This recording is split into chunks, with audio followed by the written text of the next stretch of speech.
Hello, everybody, and welcome to an interview today with Dr. Vera Tarman. You probably know Dr. Vera Tarman if you've at all been working in this space, but Dr. Tarman is the author of the book Food Junkies. She is a medical doctor, actually, with expertise in addiction recovery. She's the director of an addictions recovery center in Toronto, Canada, that is called Renaissance. She also has her own sugar food addiction YouTube channel. She also is the co-host of a podcast called Food Junkies, which also deals with the theme of food addiction and sugar addiction. And she has a Facebook group called I'm Sweet Enough, Sugar-Free for Life support group. So she's really actively involved in this space, both professionally as a doctor with expertise in addiction recovery, but she also has her own journey of recovery. She's lost 100 pounds, kept it off for 12 years, and she did it because she stumbled on the information that food can be addictive.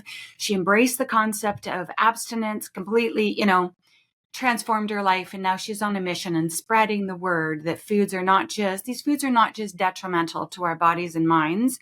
They can be addictive, and that the journey of unhooking from them requires some nuanced understanding of how to work with addiction so that people can be set up for long-term success. So we share this mission, and we're here to share the latest information, the latest activities of Dr. Tarman, and thank you for being here. Thank you again for asking. I always love to come. So we were talking before we got the camera rolling that there's a couple of themes that we wanted to touch on in this interview today. And the first one is there was this huge, groundbreaking international conference that took place in England that Dr. Tarman was there and was actively involved in. So she's going to bring some of the highlights of what's happening on the international stage around trying to get the DSM at this point. Is it also the UCD? Would you say? Yeah, both. Yeah, or ICD, I'm sorry. The DSM and the ICD to recognize, ultra processed food or food addiction or sugar addiction, however we want to call it, as a bona fide legitimate addiction, substance abuse disorder, that it qualifies as that and requires targeted interventions and not just medical screening and treatment, but also that it's covered. It's covered through people's insurance plans so that it's more accessible for the mainstream. So we'll talk a bit about that and some of the groundwork happening there. And then we're going to talk a bit about Dr. Tarman has a published paper about the stages of food addiction, which is fascinating. So let's kick it off with what took place over there in the UK. Okay, thank you, Florence. So in May of 2024, basically the people that have been writing and speaking in the field of food addiction, as many as could, I mean, you're obviously one of those people, but you couldn't make it, got together in the UK. And it was a conference called the International Food Addiction Consensus Conference. And what it was there to do was to sort of draw upon what do we all agree upon in the world of food addiction so that we can present a unified front. And first and foremost is the definition of food addiction. Should we call it sugar addiction, processed food addiction, ultra processed food addiction, or just food addiction or sugar addiction? What should we call it? Because everybody has their own take on it. And as long as we are individual units, we're not going to present a unified front, which is really important with the ICD and the DSM approval process, because they need to know what is it that we're addicted to. Like, is it all of those things? Is it one of those things, two of those things? And there was an attempt to make a consensus. And we, through a process of polling and interviewing and focus groups, I'm part of that consensus, but I didn't draw this all together. They came up with the consensus that we are going to call an ultra-processed food addiction. And this conference was to announce that finding and then give some various talks to support that. And that's what the conference was. I think there have been various food addiction conferences in the past, but this is the first one that's drawn some of the key players in the field all together with this idea of consensus, not unified, like sort of individual discrete pieces. So we came up with the concept of ultra processed food addiction, as that is the consensus. Now, we all know with consensus that doesn't necessarily mean everybody agrees to the nth degree. It's a compromise. I guess we should call it a compromise consensus. Because, for example, I'm not keen on the word ultra processed food addiction, but I signed on the dotted line because I was persuaded that that was the best way to go. I'm a various. I'm going to close that window. Sorry, just a pause for the people Absolutely. who are No taping. problem. Take your time. I'm just afraid that somebody's going to work on their deck, and that's all we're going to hear. Okay, getting back to there. Um, Yeah, I'm not a fan of a total believer of the word ultra processed food addiction because I think it's more than just that. But I'm an expedient thinker, and I think that many of the people on the committee were as well. And we decided that ultra processed food addiction absolutely is part of the addictive profile. There's very few people that are addicted to other things and not ultra processed food. It's often the entry point, and then it can flourish and develop beyond that. So if we have to find something that is in common ground everywhere, and I'm very much a let's find the common ground because we need to be unified, then that'll work. And my thinking is, this is why I'm willing to sign, even though I don't think it's the perfect terminology, is that once we're in there, in that damn DSM or the ICD as ultra processed food addiction, there's nothing to stop people from then saying subcategory volume addiction, subcategory sugar addiction, which you can be addicted to sugar. That's not ultra processed food. You can make your own cake or some kind of product in your kitchen. That's not ultra processed because ultra processed by definition means it includes ingredients that I cannot make. It's industrial foods. So it does. It's not accurate, but it's a good start. And we have, I think a lot of us who feel like it's not totally accurate see that there are ways to maneuver this once it's in. But if we stay stuck with, oh, it's ultra processed food or it's sugar, or in my version, it's everything, let's call it food addiction, we're going to get nowhere. We've already been doing that agenda. It's gotten nowhere. And we made sure we invited, I'm giving you a very long answer. I hope this is okay. You're doing great. You're doing great. We invited people like Chris Van Tulleken because he wrote this, amazing book that is a bestseller called Ultra Processed People. So we're already hearing that terminology in there, and a lot of people are like, "Yeah, I can buy that. I'm not sure about food addiction, but I can buy ultra because we know it's not even food. It's not even food. So how can we not be damaged by that? And part of that damage is addiction."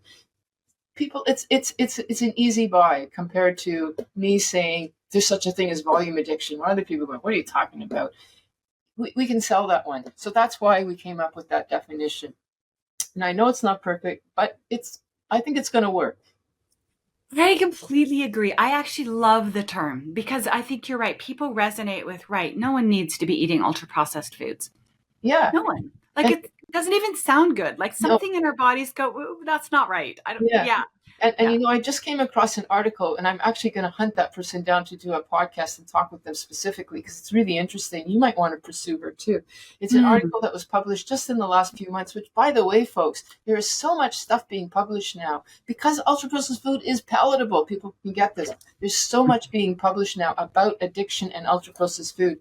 Like, like how It's can we not explosive. get sure? Yeah, but anyway, like I think we're in the tipping. This year is the tipping point, the final tipping point that we've all been waiting for.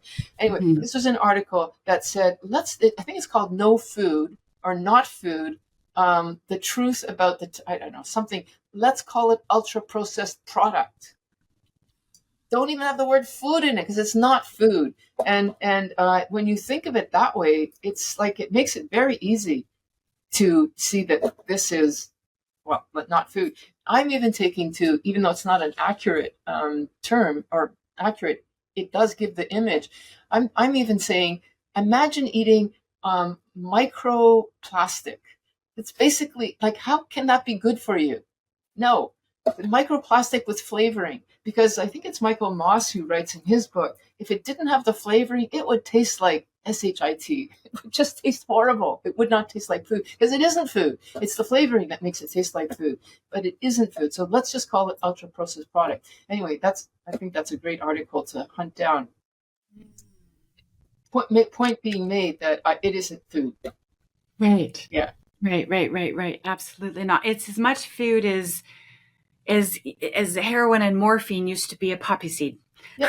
Yeah. It Yeah. started originally Or not somewhere. even, because how about not even that, but what we've done is we've taken the poppy seed, or uh, the chemical signature of what's in the poppy seed, the morphine, and we have made an artificial version of that.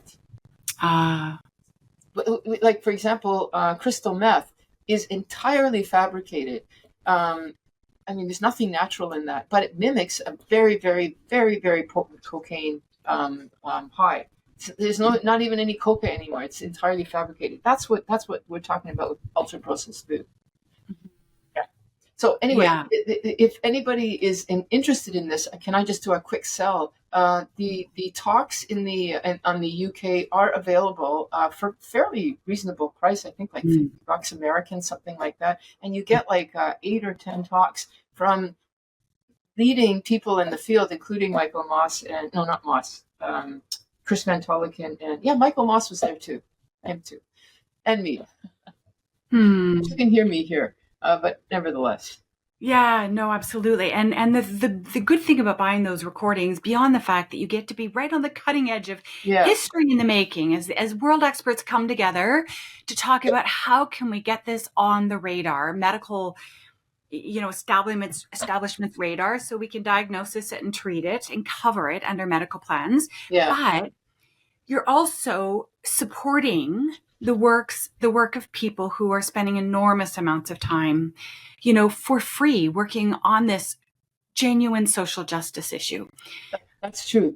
All of those people, it's entirely voluntary, and all of the funds are to promote either the efforts to get this thing in the DSM or Mhm. for the next conference, which, by the way, will be in Mexico next year.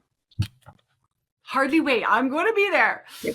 I'm going to be just got to get those dates to me early so I book it off.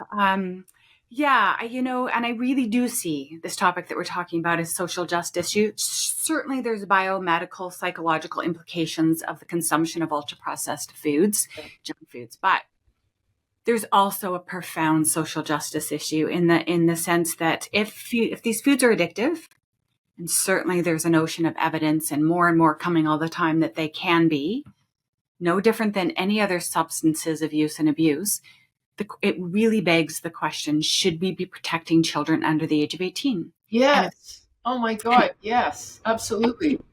any adult in most countries would say yes, because we protect them from pornography, from alcohol, from drugs, we're trying to protect them from vaping now. We're trying to protect them from substances as their brains are developing, from known addictive substances. Most countries have policies in place between the ages of 18 and 21. So it really begs that question. It's a social justice issue. Yeah. Are we doing enough to protect children from these non-food, absolutely biochemically damaging substances, but potentially can also be addictive? And then the other social justice issue is that it causes such extraordinary suffering. Extraordinary suffering. And if people are caught up in all the different ways that it has infiltrated our food culture, it's causing all this suffering. How is it different than any other sort of pandemic or epidemic? Or it isn't. So we need to come together like we did around COVID and really put our heads together and go, how can we get policies in place? How can we collaborate to get our food culture back where it needs to be so that we're eating mostly whole foods most of the time? Yeah. Yeah. We don't want to do it the COVID way because that got such a backlash. But the tobacco way worked really well. I mean, now, you feel like a pariah when you're a smoker. And my goal is one day that people will feel like a pariah when they order that dessert or they bring a dessert to something and tell people, and I know that's going to. It's coming. Yeah. And it is coming. It is coming. And maybe they don't need to feel like a pariah exactly, but they'll feel really awkward because they'll Yes. be the only one at the table who's ordering dessert while everyone else is like, can I have the berries, please? Yeah, exactly. Can I have the berries? Yeah, exactly. All right. They don't have to feel like a pariah. So the other thing I wanted to say about this conference is that there's also the beginning of a collaboration around the paths forward, like how to help people get out of being hooked onto these ultra processed foods. And, slowly we're starting to share and collaborate on different approaches that, different sort of standards of care that people can implement. There's more than one right way of walking your way out of an addiction, and there's lots of different things that have to come together. So that's really exciting as well. Yeah, and that's partly the presentation that I presented, or the article that I published. I wanted to publish that because I wanted something in the literature that talked about the different stages, which then invite the different types of treatment. Because it makes sense that if somebody is, if somebody's going to say, why is it that I can't eat this, but so and so can eat this, or why is it that I can't eat this anymore and I used to be able to in the past? Because you're in a different stage now. It's a chronic progressive condition, and you're worse now, essentially, or that other person is just in a different stage. And although that's not an idea unique to me by any means, I mean, Phil Wardell has been talking about that since the 80s. A lot of us have been talking about that. May not have used those words, but that idea. But I couldn't find anything in the literature that actually said that. So I just wanted to have something in the literature that people could then refer to. I don't know if they will, but at least there's something there now that people can say, yeah, okay, based, because often people aren't going to use information unless there's some kind of science that backs it up. So this is a sort of opinion piece that invites further research, or to start from there and move on. And I hope it works for that reason, because it explains why there are different treatment paradigms that work for different people. That's amazing. And I'd love to go there. And I just wanted to add that stage 2 cancer is different than stage 4. Yes. Different interventions. Yes. Pre-diabetes is still on the diabetes spectrum, Yes. but it's a different stage. It's potentially a different intervention, slightly. Yes. Maybe you can tolerate a few more carbs than you can once you're fully diabetic, right? Stage 2 cancer, whichever type it is, sometimes it actually represents an entirely different type of cancer. Let's say we're talking breast cancer. A stage 2 that is very slow and progressive is a slightly different cancer than one that's earlier on and more rapidly progressive. So it may actually invite a slightly different, maybe even a different DNA signature. We don't know that. But it means that my food addiction may be at a different level than yours, or it may actually be a different type of food addiction. We don't know, but at least staging it like that invites those, like you said, comparisons with other illnesses.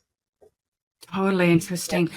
Take us away. Go tell us about the stages of ultra processed food addiction. I'll say, like I said, a lot of it is intuitive and has already been done. And really all I did was synthesize kind of common knowledge. And I tried to give some, the basis of what I said is, look, this is what we've been doing clinically. And I used Phil Wardell as an example because he's been a pioneer in the field, which, by the way, he just passed away last year.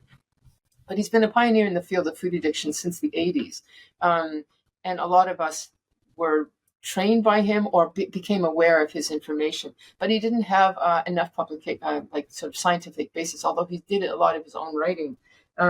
And then I thought, okay, let's tie this with stuff that we already know in the addiction field, which was the sort of Kubian and Kube's model. Kube being one of the leading people in the American Society of Addiction Medicine, writing about the model of addiction. How does a person, whatever the addiction is, nicotine or cocaine or alcohol, how does a person develop the beginning, and how does that morph into something that is truly addictive and damaging to the person? And so it's a neurobiological adaptation. And so I thought that neuroadaptation applies very nicely to what we see with food addiction clinically. And then I tied Carolyn Davis, who actually is a Canadian, who talked about early days, also in the 80s, 90s, I think it was more 90s, who talked about, she was in the eating disorder field looking at food behavior and said, this looks like addiction to me. Is this a neuroadaptation? She didn't talk about Kubes, but that was the type of thinking that is happening. And so I just sort of tied all those together and said, yeah, this looks like this is what's happening. And it's a gradual progression of neuroadaptation from the dopamine receptors, because it's basically dopamine. Of course, it's more than dopamine, but that is the addiction piece of it, or the biological piece is the dopamine. and that there's a gradual adaptation, and that is, although it's a continuum, there appear to be discrete stages, which is what Bordell talked about, stages, clinical stages that we see. Like he said, I call it early. He said pre-addiction. You're just eating processed foods, highly processed foods, which are addictive. Nobody can eat that stuff and just have one chip. Like if they do, that means that the food industry has failed in its job to make you have more than, quote, more than just one. That doesn't mean you're addicted. It just means that you're following the dictate of the food industry. But then as you continue to eat that stuff, there's a gradual neuroadaptation that happens. And this is an early stage, and then a middle stage, and an end stage. And at some point, there's a line a person crosses. This is Kube's thinking, where you eat not for the pleasure anymore, but to avoid the discomfort of withdrawal, of stopping. And when that happens, now you're into late and final stage of food addiction. And that's when, Florence, we see people, and I talk about abstinence as well, but we see people who cannot have even one, because if they have one, they want more. Early stage, you might be able to have on your birthday your treat that you think you need. But at a particular stage, when you cross the line, no more treats of that nature, because it's not a treat anymore. You're walking into hell. And what is that line? Kubes has a thing, he calls it hypercataphia. It's a moment when you're using for avoidance of pain rather than for pleasure. That when you've reached that point, you're into a later stage of food addiction. So anyway, that's what the paper is about. And my presentation that I did on that day, on May 17th, I think it was to talk about why is abstinence so important. And it's that point when you cross the line. And I think that when you reach that point, and most people know, they don't want to know, but they know, if I have that's I'm in trouble. That means you've crossed that line. And he makes the argument, as do I, well, because I see it clinically, that even when a person has stopped for a while, 6 months, a year, you might say, well, maybe I can have a little bit now. It's been a year. But some of those changes persist even into sobriety. And that's why you can't have one even 10 years later. Well, you might be able to have one, but something gets stirred up. And there's more to say about that. Like, I'd love to write more about this. Well, I'm hoping that Please do. I'm hoping that the conference will invite an actual publication, and then I will write more about it then. Because if I can just say this too, Florence, I really wanted to speak about abstinence at this conference because I knew it was a consensus conference, and I thought there are so much thinking about, like some of the people that were there, like Robert Lustig and Nicole Aguina, absolutely essential voices in the field, but I don't know if they're entirely convinced that abstinence is essential. I think they get it, but I don't know if they get it completely. And I wanted one voice, it's going to be me, that says, for some of us, it is essential. And here's why. So I wanted that there so that in the future, that word doesn't get lost, because there's a lot of harm reduction talk. And I get that, yes, because you don't want to scare people away. And if people are struggling, you want to support them. But I want it to be known that if you want true peace and you are at that later stage, that's why stages are important. That's the only way you're going to get it. Amazing. So as you and I agree on that. And I do completely. And what's coming up in my mind is a reminder that I probably need to do better screening around your 3 stages. Yeah. Because I am an abstinence-based coach, right? Yes. So I kind of come in and I'm upfront about it. Like, I'm assuming your goal is a breakup. Yeah. That you want to break up, like an ex-cigarette smoker who's just like, we're done. I want to fall in love with Whole Foods. I want to sail off into the sunset, and I want to have tools and strategies and support to do this long term. Yeah. But sometimes I have people coming into my programs for whom it's so hard, and they're so frustrated and demoralized by the fact that they keep having these slips. Yeah. And they know it's a part of recovery, and it happens. And every time they wind up in the ditch, there's something they learn. And they value that. It's considered research. And they're like, I really do need to plan my meals ahead, or I really do need to make sure I bring food to parties, or whatever. Yeah. They learn. But some of them at a certain point hit a wall where they're like, I'm just too tired fighting. Can you help me figure out what moderation might look like for me? Like, what does harm reduction look like? Can you teach me harm reduction? Yeah, Can you at least help me with that? And then I'm like, kind of not really. yeah.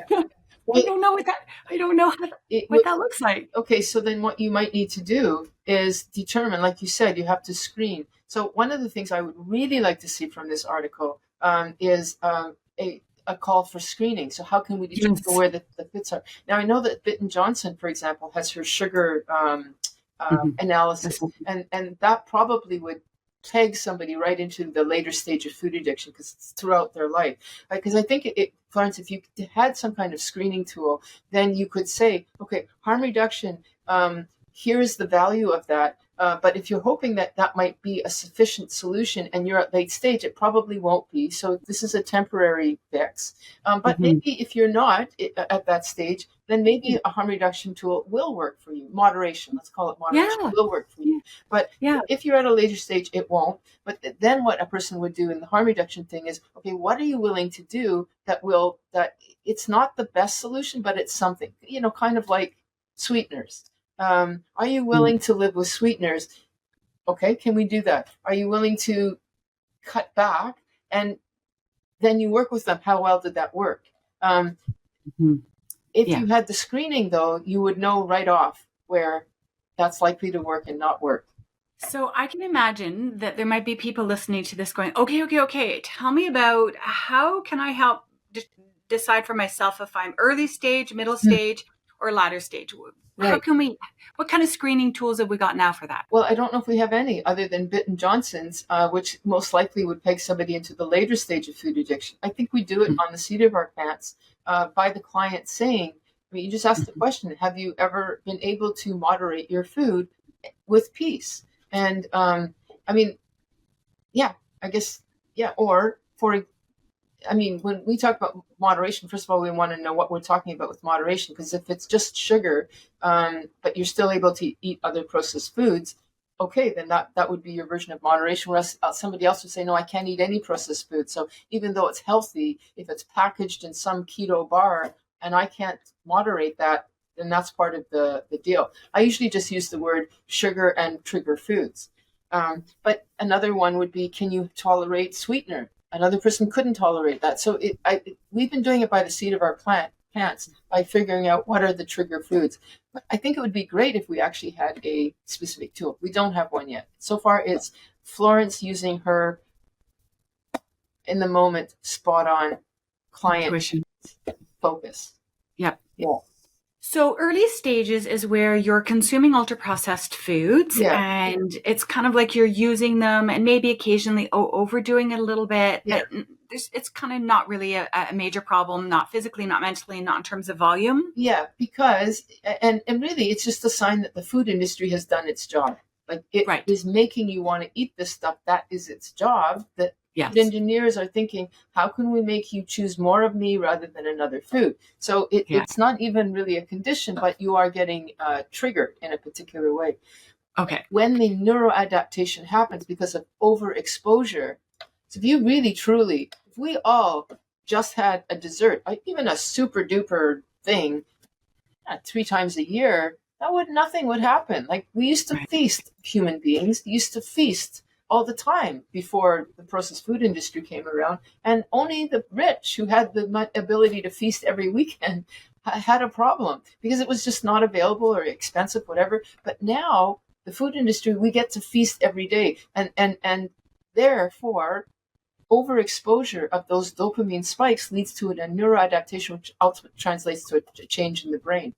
Then you Hmm. move from early stage of food addiction to the next stage. Like there's a true biological change that's happened, and now you're in a stage where you can't really moderate anymore, or the moderation is uncomfortable, as opposed to I don't need. Christmas is over. I'm done. It was really nice while it lasted, but I'm done. Yeah. Okay. So the early stage, it sounds like you're using, and Yeah. then the second stage is there's abuse. There's Yeah, some yeah, kind of yeah. intent. So you could have used the term recreational use, and then you could use the term misuse. and then abuse. Those are kind of the terms before. Like I said, this is not a new concept, but we haven't really used it. Like, I'd like to see a uniformity in the food addiction world about this terminology. Like, I think we all kind of get it, but because we don't really know the mechanism or agree on the mechanism, therefore. Right. When does someone tip over from recreational use into being an abuser? So there's users, abusers, and addicts. So More when or does a less, user become an abuser? And when does an abuser become an addict? And yeah, maybe it's a bit fuzzy, yeah, that line, yeah. but And I I think think, that line into addict is when it's what Koobs called that hypercataphia, which he just basically meant a distress when you can't have your substance. I'm yes. using to avoid distress as opposed to gain pleasure. And that happens with every addiction. Every addiction. It becomes not fun Yes. anymore. Right. I have a very clear memory of being 10 and I was living on a boat in the Caribbean. Oh my I gosh. remember, yeah, my father retired early and decided to buy a boat and sail around the world and dragged his wife and three kids, my younger two siblings, with me. And I would wake up to the sound. My bunk was at the top front of the boat, and I'd wake up to the sound of water sort of hitting the hull. And I'd kind of wake up. And back then, kids didn't develop that early. I kind of slept in my bikini bottom, and I woke up in my bikini bottom, and I would grab something to eat, and I would fly out the door to swim overboard and go to shore to see who was there to play with. And this particular morning, it was so memorable.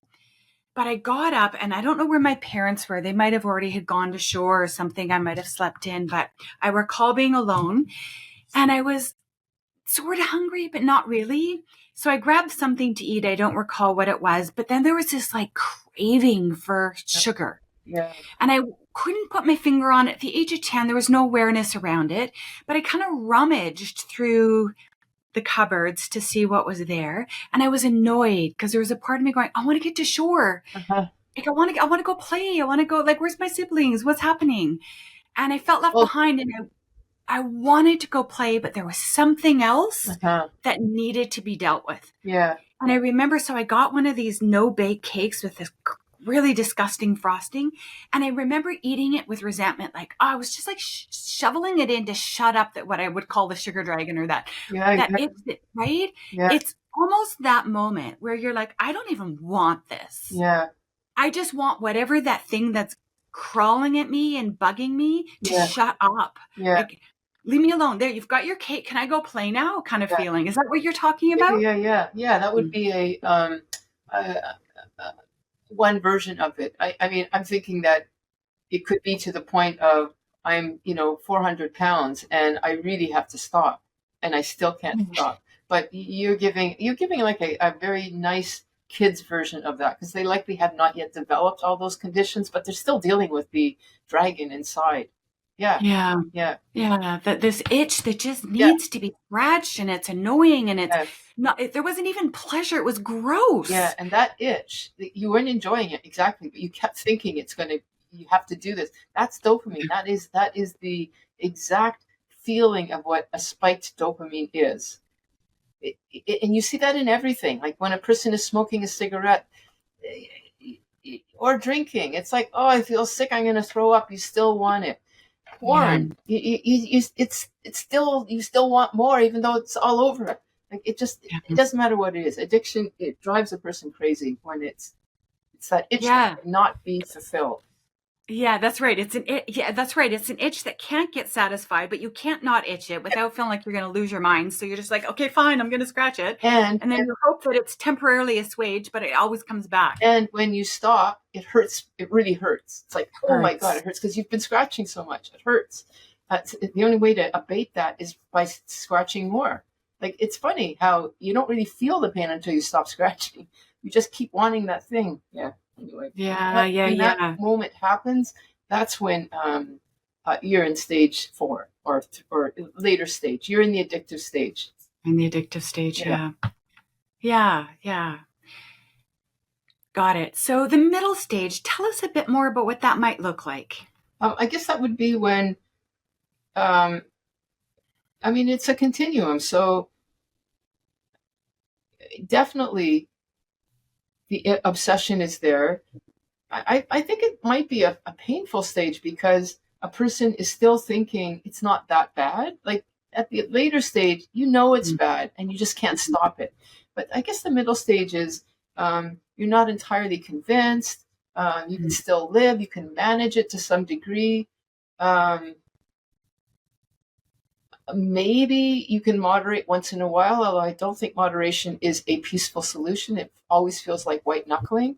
But maybe that would be it. It feels like white knuckling as opposed to I cannot live this way. Because when you're in the addiction, you can't win if you use and you can't win if you don't use. They both feel equally awful. Maybe it's not so awful to try to moderate. Like it doesn't feel comfortable, so you can't do it for long. But you're not like, no way am I going there because otherwise, like the end stage, I can't sleep if I don't have my substance. I can't function. I'm not happy. I don't want to do anything when I can't have my substance. Like you had that flash of when you were a child. You wanted to go somewhere, but you couldn't. You were held. But I would guess that that was probably more middle because you were still able to stop and go off eventually, right? Well, I ate the damn cake till I felt sick and I was annoyed and I resented it. And I'm like, what am I doing? Yeah. Like, what is Yeah. this? Like, the end stage might you'd still eat even though you were sick. Like yeah, that's the classic example of the person who is grazing or bulimic. You just keep yeah, eating, like you just cannot stop yeah. until you pass out or something like that. Like that actually happens for people. That really, I've had that happen yeah, later. I mean, later. I could see by the time I was 10 that my sheer volume of exposure, plus I think my brain was Yeah, sensitive. I'm sensitive in so many ways and I'm very sensitive to drug foods. But by the age of 10, I think I was already well into the adaptation phase. There yeah. was Like just this, it sounds like. Would you agree with me that you were probably in middle stage and then developed to a later stage in your teens? yeah, yeah. But I have certainly binged to the point of vomiting. Yeah, Yeah. yeah. And it Okay, was I think that's disgusting. Like, yeah. and it was at that point, it was Whole Foods, it was blueberries, and I can't remember what else I had, but it was just like, I cannot stop. Like, what's wrong with me? That's a really good example of how it's not just ultra processed food. It can be Right. food too. Yeah. I found that for me, my journey, the first thing that really came on my radar was sugar because I read the sugar blues and I had blinding migraines and I was depressed and I was overweight and I had cystic acne and I had this medical file like this. And if it wasn't one pharmaceutical, it's another. They were throwing at me like, oh my goodness. And there was some part of me that knew this isn't getting better. This isn't working. No, And, and what's especially with migraines, because when you're in the dark and you're miserable, I remember like holding my head thinking, I know you need something. I will do it. Just tell me. I couldn't get a beat on it till I read the sugar blues. So sugar was on my radar yeah, first. And then I was kind of getting the sugar down and then the flour comes up. And then I'm like, what the hell? Okay, then, you get the flour down and then the cheese comes up and you're like, what the hell? And then you get the cheese down and then the nuts come up. And then, the fruit and you're like, I'm just playing whack-a-mole all bloody day. It's like my dragon just keeps, well, fine, you're not going to eat that. Well, then bring this in the back door. But the final frontier for me was the volume addiction. So at that point, I could volume eat on blueberries. yeah. And you know what's really sad about your story is that I you would you if you were in 2024 going into the medical world, the very same advice would be given to you then as you got like now as you got then, because they still haven't cottoned on, and so they would still be after the medications and telling you all the advice that they gave you then that wasn't helpful for you. That's the sad. Wow. That's why we're doing what we're That's doing. why we're doing what we're doing. Yeah. Yeah. Right. Because someone could come in and screen and say, hey, honey, let's look at what you're eating. And let's see whether or not it's hooking you into behaviors that are just really annoying. Yeah. And let's see if we can get you some support, proper professional, quality support to get you unhooked and supported enough so that you can learn how to meet life without the really quick fix that these foods bring us, because they're really effective. Yeah. They're wonderful drugs, fantastic. Yeah. I never needed a stronger drug. Thank God for me in my life, right? It's so I never needed anything stronger. Did you? you didn't need to pick up heroin and cocaine. I didn't. No, you had No, already. because it was so effective. And because I'd have these stretches of breaks as well, when I would go back to it, it'd be a fresh drug all over again, right? My tolerance had my Exactly. capacity. Yeah, and you know that this your experience, because you developed this as a child, and again, if you were in today's world, there's a lot of people where they start the way that you did, like because of the exposure, like you were overly exposed as a child, as so many of our children are, and boy, Mm-hmm. do those other drugs that you didn't need. If you had stumbled upon them, boy, would they have worked. You would have become a very happy tobacco smoker, and then you would have picked up alcohol super easy and cocaine. Wow, that really suppresses my appetite. And you would have found I'm not a food addict because this stuff works. And I think that that's partly why we don't see food addiction for what it is. You, for some reason, didn't pick up those things. But if you had picked up those things, you wouldn't have cottoned on to the food. You would have been seeing me for your addictions, your other addictions, and like for your cocaine addiction and tobacco addiction, et cetera, et cetera. And then when we finally got off of that, guess what happened? Now we discover you're actually a food addict, not in disguise, but transferred. Yeah, I guess in disguise. It's underlying. It's a that dragon Foundation. was it was always there. How many people now in the addiction world? The dragon is just it's just waiting. The food is going to come. Yeah. Totally. That's so insightful. And I think I got lucky that I didn't pick up other addictions for lots of reasons, but one of them was because everything gave me migraines. Oh wow. Right. Yeah. Like I couldn't drink. I had horrible migraines and horrible Wow. hangovers, and I never tried any harder drugs, Didn't but sugar give you probably a because, migraine? what's that? Didn't sugar give you a migraine? Oh, horrible. But you didn't stop that. Didn't matter. Well, I was stopping it from the age of 20. I was Okay. Okay. making progress, but I kept slipping. Got I it. kept relapsing because Exactly. I No, I understand. didn't learn about the concept of abstinence till I was in my 30s. Yeah. Yeah. Got it. I understand now. Yeah. That was. I get it. I was on again, off again, on again, off again because I kept thinking, "Oh, it's been weeks. I probably can have a little." Yeah. That's right. Yeah. Yeah. And so the concept of abstinence for many people, they're hearing this and there's a part of them going, no, I want to learn to moderate. I want to be able to have Yeah. cake at my daughter's wedding or whatever, like, or sometimes have something on a special occasion, and maybe you can. And maybe at some point you decide that you can't, and that's okay, but it's your journey, it's your truth. No one's trying to take anything away from you, but it's just helpful to understand that if you're in the later stages, Yeah. there's a kind of peace. Yeah. If you understand the neurobiology of it, then you might be willing to buy into the fact that you are playing with fire if you pick up again. And because I don't think that things like you are there's a hypersensitivity that continues even into sobriety, long-term sobriety. And then the danger is that I'd love to see more work on this. But it's been my clinical experience, and maybe you can corroborate with me here, that each time a relapse happens, it gets harder to get back on board. It's a little bit like once you've lost weight, if there's weight regain, it's harder to lose weight again. It's like um, you're almost training the body that this thing is no longer working. So you can say to the person, okay, we can do some experimentation, but first of all, if you're feeling good now, is that occasional piece of cake or whatever it is, birthday thing, is it worth taking the chance, first of all? And if it is, why? Why is that so important to threaten your sobriety?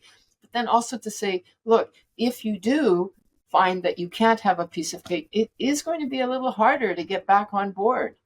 Haven't you found that? Third relapse, Absolutely. fourth relapse, it's harder. We see that in addiction in general. That I know that I think that the rule of thumb now is it takes about 10 relapses until a food addict finally gets it.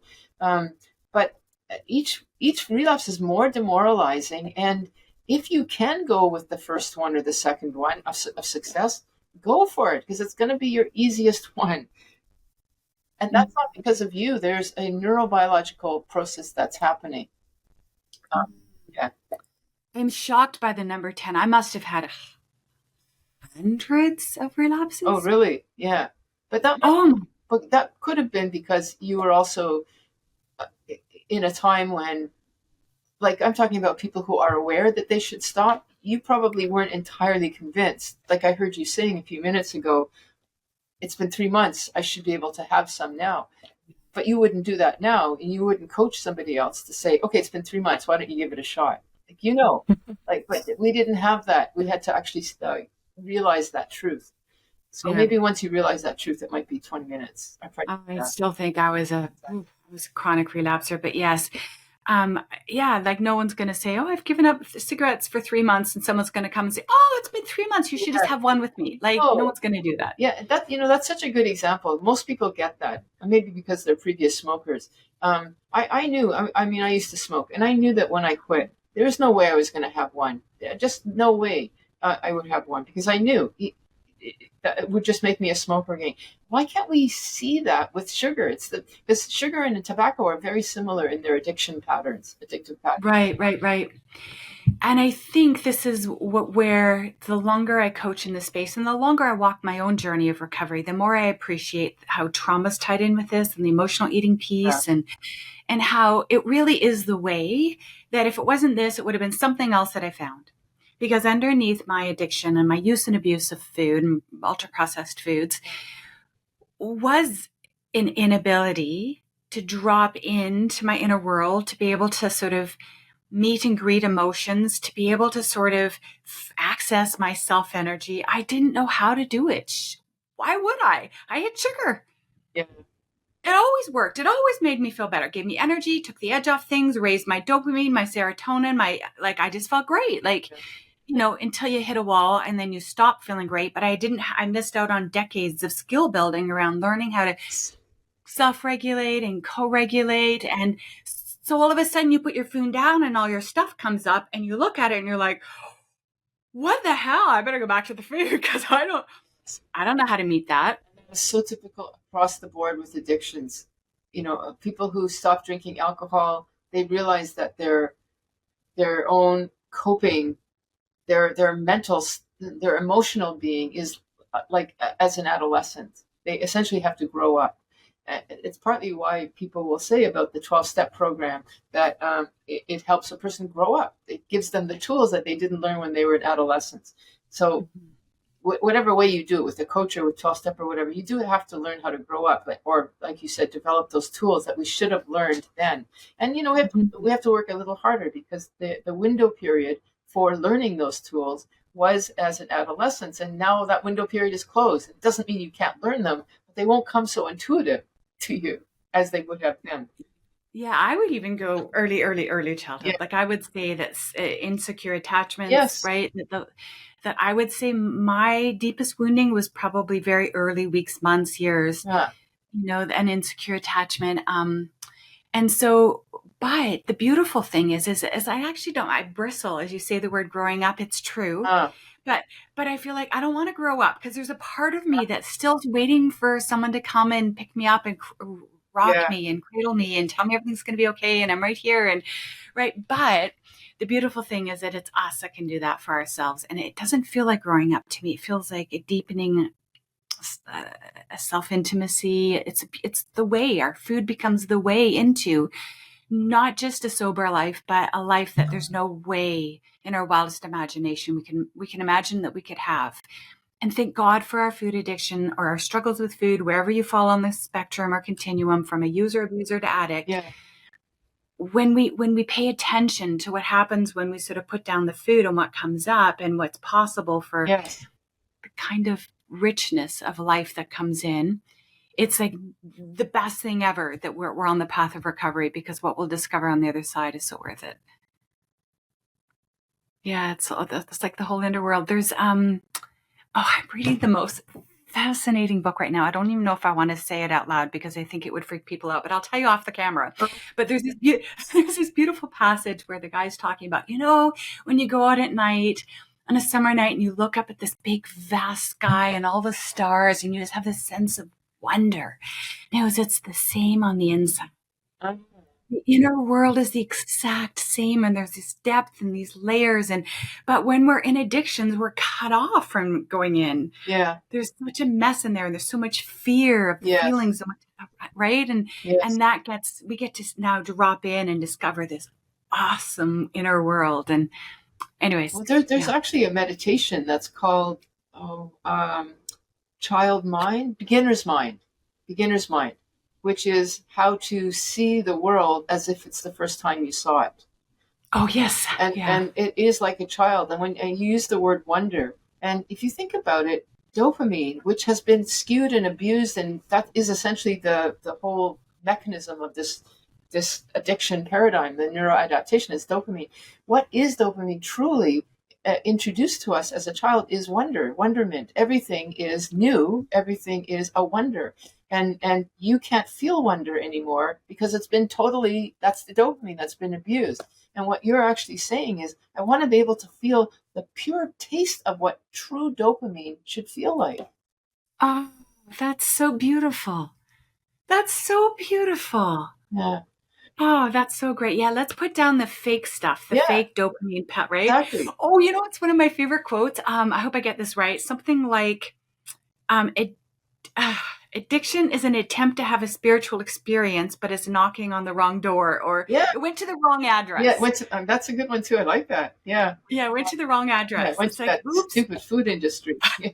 But really, when we talk about recovery, we want to recover that experience because it was given to us by God or the universe or evolution, who knows what. But we are born with a birthright to feel dopamine in its trueness, which in its wonderment. And Mm, how do we get that back? Well, we want to get rid of the hijackers first of all. I'm sorry to say, it is abstinence, because even with moderation, if you're taking that big bully that's going to rob it all, your wonderment is gone because it's all been taken, sucked up by the big bully through whatever food it is. So anyway, get rid of the big bully and then apply some kind of technique like the Buddhist beginner's mind or some other kind of practice where you just experience, yeah, true dopamine, curiosity at the slightest thing. That's why people like kids, because they get to see the world again with a child's yes. eyes. Yes, yes, you can feel their joy and their wonderment and their openness and Yeah, delight in life, and absolutely. which is, yeah, So bottom line is, if you're on the spectrum, if you think you might be a user abuser or probably abuser or addict, you're not alone. It's okay. We're not giving up anything of value. It just feels that way. we're just That's recovering, we're redistributing it. rediscovering it somewhere else. Better address. Yeah, yeah, we're putting it back to the address it was meant to be, Mm-hmm. right? It's been going to the wrong address all this time. You're knocking on the door and you're opening it up, and it's this vast, dark, like, oh, Yeah. no, it's not a kingdom of joy. Um, where can we find your article? Well, okay, it's easily found on the internet because it was published in a online journal. So Mm-hmm. if you just type in Vera Tarman stages of food addiction, Okay, I can't remember the name of the that's good. That's good. Journal of Metabolic Health, I think it's called. Okay. Yeah, Okay. you can Great. easily find it there. Okay. Great. And I think I'll stick it in Yeah. our summit package as well, so it's handy for people to find. And wonderful. Is there any final words you'd like to share today, Dr. Tarman? Um, well, I hope that we have discussed the concept of abstinence well enough to say that if you want to go back and recover what we are given at the beginning and not need anything else, food or drugs or work or internet, but just go back to what we want, then you don't want to have you don't want to live with the hijacker. If you're okay with that and it's going to rob you from that and you can just live and manage, okay. Certainly that's a fine way to go for the time being so that we don't scare you. But whatever way, I'd like to leave the message of hope that when you get the abstinence piece, and you get the support. This is where the coaching and the groups and the summits and the information and the community, because there is there is a food addiction community growing as we speak, which is wonderful. And you are part of that, Florence, with all of your work. That when you get that, which you need to get the abstinence piece, there is a place of relief and joy that is free. It's part of us that you can reattain. It takes a little bit of work, a few weeks of abstinence and support, but you'll get to the other side and you'll be happy. You'll love the food that you should have loved from the beginning if you didn't eat that crappy stuff. And you'll also have a weight that you feel much better with if you're struggling with a weight, which is why we don't want to focus on weight, because you're gonna miss the boat on so much other stuff. That's just a great side effect. So there is hope. That's what I would like the message to be. That if you really get this message and get the support to act it out, you will be in a place where many of us, and I know, Florence, that you've talked about it many times, are just so much happier now and content. Yeah, and vibrant. Yes. Right. Join us. That's all I have to say. Yes. Join us on the path, whatever recovery looks like for you. Yes. Just join us on the path. Thank you so much for your time today, Dr. Tarman. Thank you for asking me again.